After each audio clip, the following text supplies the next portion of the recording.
નમસ્કાર વિદ્યાર્થી મિત્રો, આજે આપણે સંક્ષેપીકરણ પરીક્ષામાં પૂછાઈ શકે તેવા મહત્વના ઉદાહરણ તમને અહીંયા મેં રજૂ કર્યા છે, જેને તમે એકવાર જરૂરથી વાંચજો.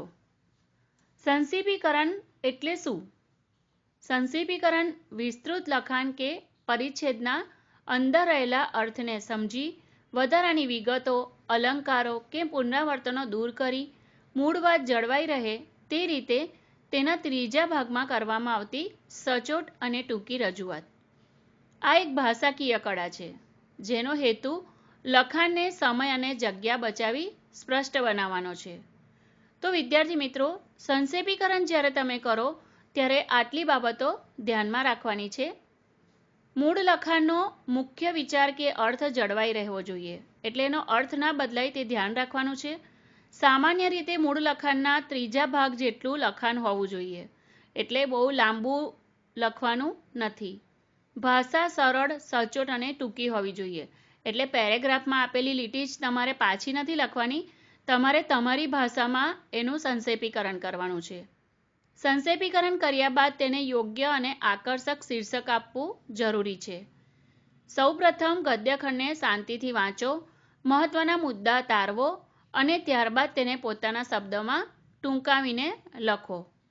ટૂંકમાં સંક્ષેપીકરણ એટલે ગાગરમાં સાગર સમાવવો. તો વિદ્યાર્થી મિત્રો, અહીંયા મેં તમને ઉદાહરણ તરીકે અમુક સંક્ષેપીકરણ આપ્યા છે. કેવી રીતે થાય તે તમે જોઈ શકો છો.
તો વિદ્યાર્થી મિત્રો, આશા છે કે આ વિડીયો તમને તમારી પરીક્ષામાં મદદરૂપ થઈ રહે. ધન્યવાદ. તો વિદ્યાર્થી મિત્રો, તમને જો આ મારો વિડીયો ગમ્યો હોય તો પ્લીઝ લાઈક કરજો, શેર કરજો અને સબસ્ક્રાઈબ કરજો.